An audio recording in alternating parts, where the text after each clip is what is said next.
하나님 말씀 다니엘서 1장 8절 9절 한 목소리로 같이 읽겠습니다. 다니엘은 뜻을 정하여 왕의 음식과 그가 마시는 포도주로 자기를 더럽히지 아니하리라 하고 자기를 더럽히지 아니하도록 환관장에게 구하니 하나님이 다니엘로 하여금 환관장에게 은혜와 긍휼을 얻게 하신지라. 아멘. 뜻을 정하여 역사의 주인공이 된 다니엘이라는 제목으로 함께 은혜를 나누겠습니다. 선한 목자 되신 예수님이십니다. 그런데 우리들은 어리석은 양 같은 존재들이죠.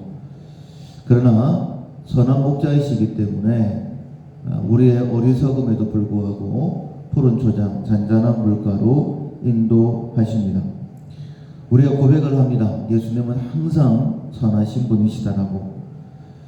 목자로 온 것은 더욱더 풍성하게 누리게 하신 위함이라고 우리는 고백을 하죠. 관건은 우리에게 달려 있습니다. 예수님의 인도하심에 순종하면 푸른 초장, 잔잔한 물가에 속히 이르게 되는 것이고, 만약 불순종하게 되면 그 은혜를 누릴 수 없게 되는 것입니다.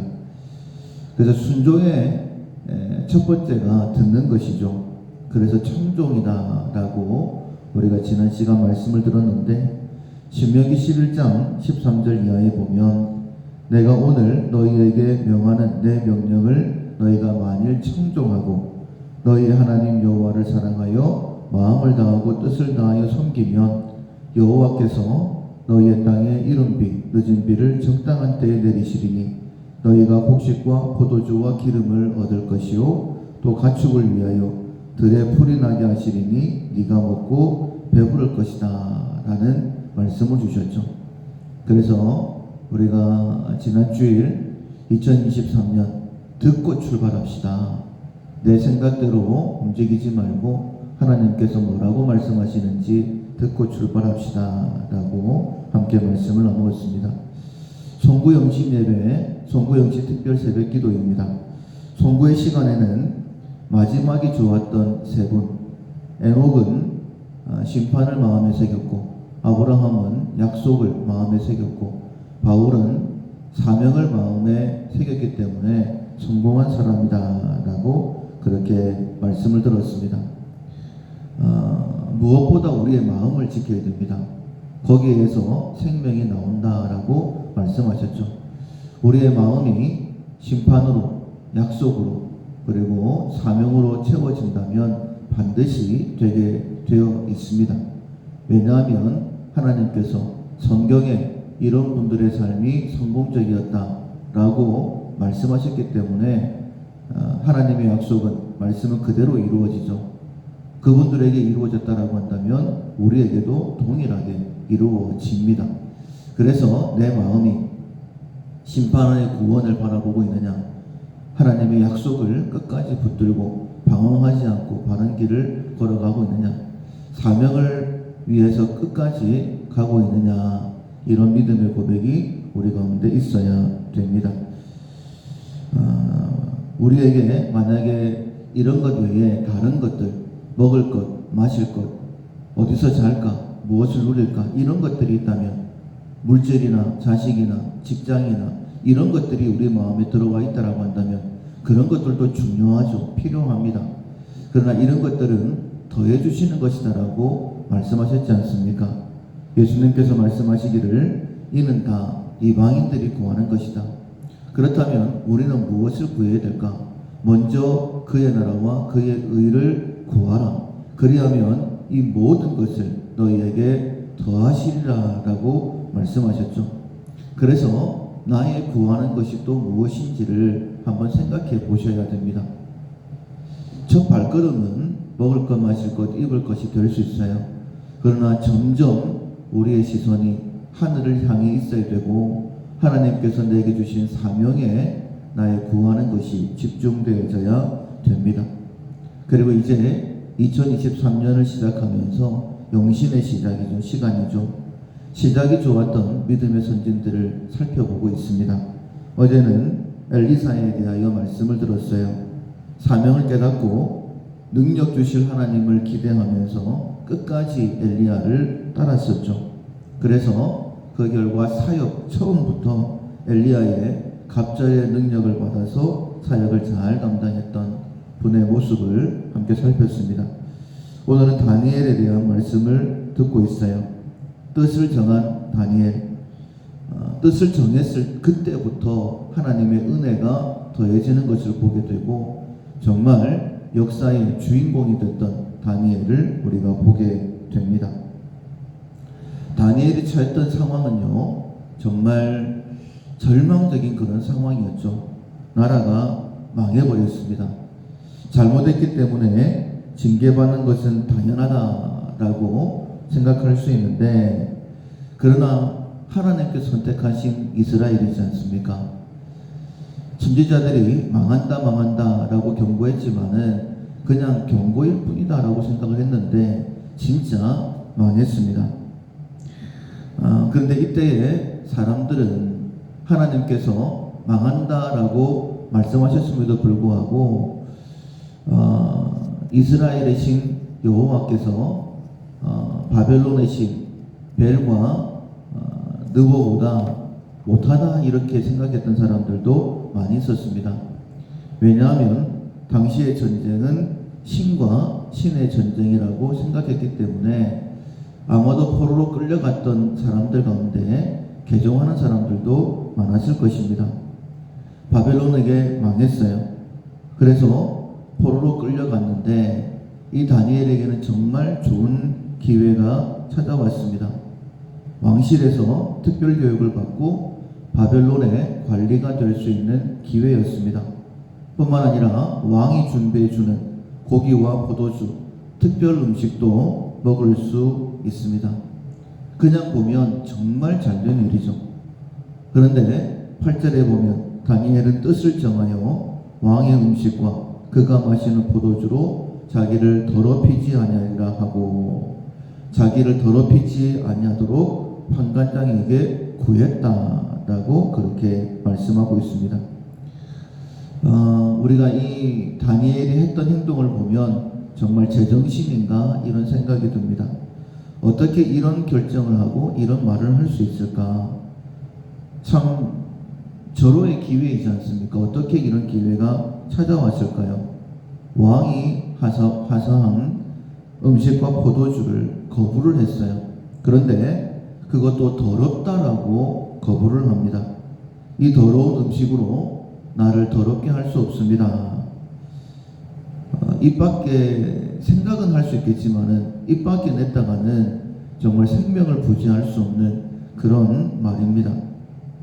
그런데 목숨이 뭐 10개라도 자기 목숨이 아까우면 이런 말을 못할 텐데 다니엘은 했죠.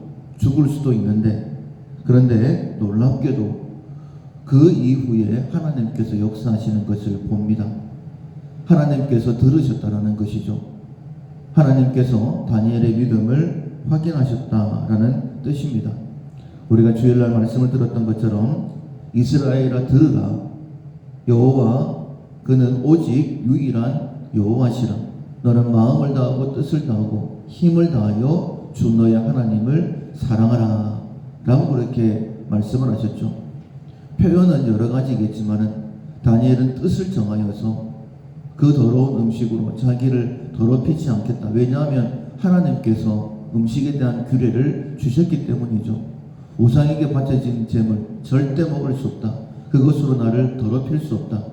내게 주어진 기회가 아무리 좋다 할지라도 내 앞에 차려진 음식이 산의 진미라 할지라도 그것으로 나를 더럽힐 수 없다 라고 뜻을 정했을 때에 사람들이 볼 때는 어리석어 보일 수 있지만은 하나님께서 보실 때는 그렇게 이쁠 수가 없는 것이죠. 그리고 뜻을 정한 이 다니엘에게 9절에 보면 하나님께서 은혜를 더해 주시죠. 하나님이 다니엘로 하여금 판관장에게 은혜와 긍휼을 얻게 하신지라. 판관장이 은혜와 긍휼을 베풀었어요. 그런데 분명히 9절 처음에 보면 하나님이라고 말씀하고 있습니다. 하나님께서 은혜를 베푸시고 싶으셔서 환관장을 통하여 은혜를 베풀어 주신 것이죠. 내 주변의 사람들, 하나님께서 나를 어떻게 보시느냐에 따라 달라지게 됩니다. 내 주변 사람들이 내게 은혜 베푸는 사람들이 될 수도 있고, 내 주변 사람들이 나를 적대시하는 사람들이 될 수도 있는데, 어떻게 나누어지느냐? 하나님께서 내게 은혜를 베풀어 주시면 원수라도 찾아와서 나와 화목하게 된다라고 그렇게 말씀하시지 않습니까? 불효령이 떨어질 수도 있는 그런 상황이죠. 그런데 이 환관장이 타이르듯 다니엘에게 이야기합니다. 10절 이하에 보면 환관장이 다니엘에게 이르되 내가 내 주 왕을 두려워하노라. 환관장이 지금 다니엘에게 특별히 이렇게 이야기할 필요가 없을 것 같아요. 근데 차근차근 이야기합니다. 그가 너희 먹을 것과 너희 마실 것을 지정하셨거늘 너희의 얼굴이 초췌하여 같은 또래의 소년들만 못한 것을 그가 보게 할 것이 무엇이냐. 그렇게 되면 너희 때문에 내 머리가 왕 앞에서 위태롭게 되리라. 자기 일을 좀 봐달라라고 이야기하는 것이죠. 그때 12절에 다니엘이 이야기합니다. 당신의 종들을 열흘 동안만 시험해 봐달라. 채식을 주어 먹게 하고 물을 주어 마시게 해달라. 당신 앞에 우리의 얼굴과 왕의 음식을 먹는 소년들의 얼굴을 비교하여 보아서 당신이 보는 대로 종들에게 행해달라 라고 그렇게 이야기를 하죠. 그것을 허락합니다. 그리고 15절에 보면 열흘 후에 그들의 얼굴이 더욱 아름답고 살이 더욱 윤택하여 왕의 음식을 먹는 다른 소년들보다 더 좋아 보였다. 보기에도 딱 좋아 보이도록 하나님께서 그렇게 은혜를 베풀어 주셨고, 17절에 보면 학문을 하나님께서 다니엘과 세 친구에게 더해 주시고 모든 서적을 읽기만 하면 깨달아지는 거예요. 그리고 지혜를 주셨다.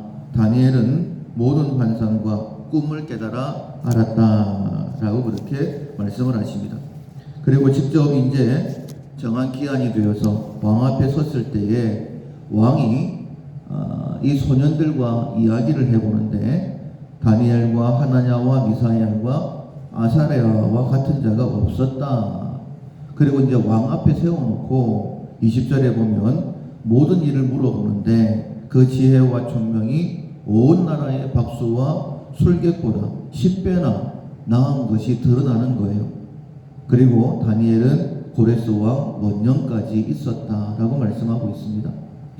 이것이 하나님의 은혜가 더해지는 사람의 모습이라는 거예요.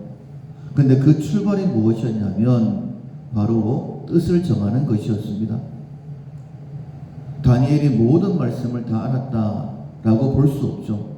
그러나 자기가 알고 있는 말씀에 하나님의 뜻은 이것인데 음식에 규례가 있는데 이런 음식들을 먹으면 더러워진다라고 말씀하셨지. 하나님의 은혜가 내가 하나님을 믿는 사람이니 나는 이런 것으로 나를 더럽힐 수 없다라고 뜻을 정했을 때에 하나님께서 그 마음을 보시고 그에게 은혜를 베풀어 주셨던 것이죠. 특별히 다니엘은 고레스 왕 원년까지 있었다라고 말씀하고 있는데 고레스 왕 원년, 다니엘이 섬겼던 세 나라의 특별한 왕들, 대표적인 왕들, 바빌론에는 느부갓네살 왕, 메대에는 다리오 왕, 그리고 바사의 고레스 왕, 무려 세 나라입니다. 세 나라의 총리로 그가 세움받은 것이죠. 고레스 왕 원년에 어떤 일이 있었느냐?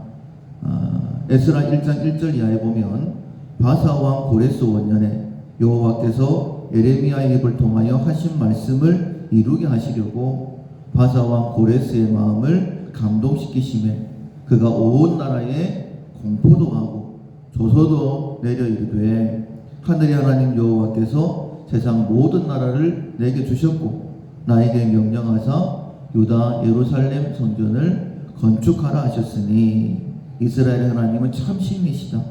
너희 중에 이스라엘 백성 된 자는 유다 예루살렘으로 올라가서 이스라엘 하나님 여호와의 성전을 건축하라. 이렇게 이방 나라의 왕이 공포하고 조서를 내린 거예요.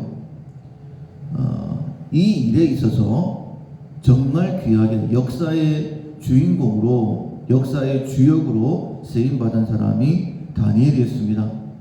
나라는 망하고 시대는 변하여도 하나님께서 하나님의 사람을 정말 어떻게 귀하게 쓰시는지 증인으로 우리에게 보여주는 사람이 다니엘이라는 뜻입니다. 2023년 나에게 어떤 한 해가 되기를 원하는가 한번 스스로 질문해 보십시오. 하나님이 나를 사용하시면 하나님께서 이루시는 모든 역사의 주인공이 될 수 있습니다. 다니엘뿐만 아니라 우리도 그렇게 쓰임 받을 수 있어요. 다니엘 상황 좋은 상황 아니었어요. 나라가 망했습니다. 지금 내 상황 아무리 안 좋다 할지라도 그런 상황은 아니죠. 뜻을 정하게 되어지면 내가 알고 있는, 내게 깨닫게 하시는 그 말씀의 선에서 내 마음을 정하게 되면 하나님께서 은혜를 베풀어 주시고 은혜 위에 은혜가 더해져서 다니엘처럼 쓰임받을 수 있는 것입니다. 다니엘이 어떻게 쓰임받았을까 한번 생각을 해보면, 하나님께서 고레스의 마음을 감동시키셔서 공포도 하고 조소도 내렸다라고 했는데 어떻게 고레스의 마음을 감동하셨을까? 다니엘에게 꿈과 환상을 주신 것처럼 고레스에게도 꿈과 환상을 주셨다라고도 말할 수 있습니다. 하나님은 하시기로 하신다면 충분히 그렇게 하실 수 있죠. 그러나 다니엘을 총리로 세우시고 특별히 바벨론과 메대와 바사의 총리로 세우신 이유가 무엇이냐면 다니엘을 사용하시기 위함이었죠. 다니엘서 9장 1절에 보면 이런 말씀이 있습니다. 메대 족속 아하수에로의 아들 다리오가 갈대아 나라 왕으로 세움받던 첫 해, 곧 그 통치 원년에 나 다니엘이 책을 통해 책이다라고 그렇게 말씀하고 있죠. 여호와께서 말씀으로 선지자 예레미야에게 알려주신 그 연수를 깨달았나니 곧 예루살렘의 황폐함이 70년 만에 그치리라 하신 것이라. 먼저는 다니엘이 하나님의 말씀을 통하여서 특별히 예레미야와 그리고 이사야의 예언을 통하여서 하나님의 계획을 알았다라는 거예요. 70년 만에 이스라엘의 황폐함이 그친다. 그리고 3절에 보면 내가 금식하며 베옷을 입고 죄를 덮어쓰고 주 하나님께 기도하며 간구하기를 결심했다라고 되어 있죠. 예레미야 25장 11절 이하에 보면 이 민족들은 이스라엘을 가리키는 거예요. 70년 동안만 바벨론 왕을 섬기리라. 여호와의 말씀이니라. 70년이 끝나면 내가 바벨론의 왕과 그의 나라와 갈대아 땅을 그 죄악으로 말미암아 벌하여 영원히 펴리라. 이렇게 바벨론에 대하여 예레미야가 예언을 했고, 이사야 44장에 보면 정말 놀랍게도 고레스의 이름이 나옵니다. 고레스에 대하여 이르기를 내 목자라. 그가 나의 모든 기쁨을 성취하리라. 예루살렘에 대하여는 이르기를 중건되리라. 그리고 성전에 대하여는 네 기초가 쌓이리라. 이렇게 예언이 되어져 있는 거예요. 뿐만 아니라 이사야 45장 1절에 보면 또 고레스의 이름이 나오는데 여호와께서 그의 기름 부음을 받은 고레스에게 이같이 말씀하신다 라고 되어 있습니다. 내가 그의 오른손을 붙들고 그 앞에 열국을 항복하게 하며 내가 왕들의 허리를 풀어 그 앞에 문들을 열고 성문들이 닫히지 못하게 하리라.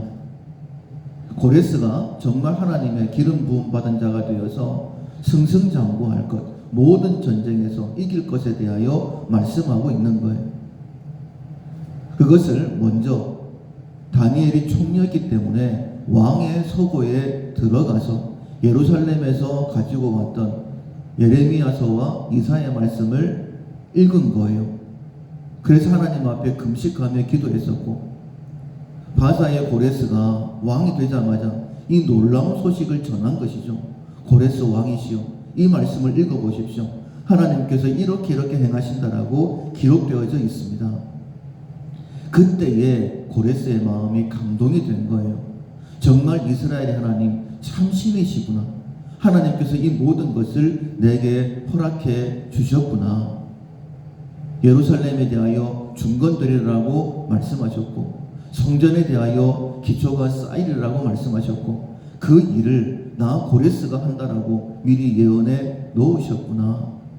바벨론에게 멸망당한 지 70년 지났습니다. 아마도 고레스는 태어나기도 전에 이 말씀이 기록되어져 있었겠죠. 고레스가 마음에 감동이 돼서 그렇게 조서를 내어 공포를 하고 모든 유다 백성들, 원하는 사람들은 다 돌아가라 라고 그렇게 이야기한 것이죠. 그 역사의 주인공, 그 일에 다니엘이 서 있습니다. 근데 그 시작은 무엇이었냐면 뜻을 정한 거예요. 사랑하는 성도 여러분, 2023년 지금 이제 시작입니다. 하나님께서 이 한 해 동안 우리 가정에, 우리 밀락교회에, 이 땅에 어떤 일을 행하실지 몰라요. 우리가 만약 상황만 본다면 아무 일도 하지 못하고 주저앉아 있겠죠. 그러나 정말 시작이 좋았던 다니엘처럼 하나님 앞에 내가 알고 있는 것만큼, 내가 할 수 있는 것만큼 뜻을 정하면 하나님께서 사용하십니다. 다니엘을 사용하신 하나님, 우리를 사용하시는 거예요. 나를 사용하십니다. 뜻을 정하고 하나님 앞에 귀하게 쓰임받아서 역사의 주인공으로, 특별히 2023년 우리의 이름이 기록되기를 주님의 이름으로 축원합니다. 아멘. 찬송가 361장, 기도하는 이 시간 361장 찬양하시겠습니다.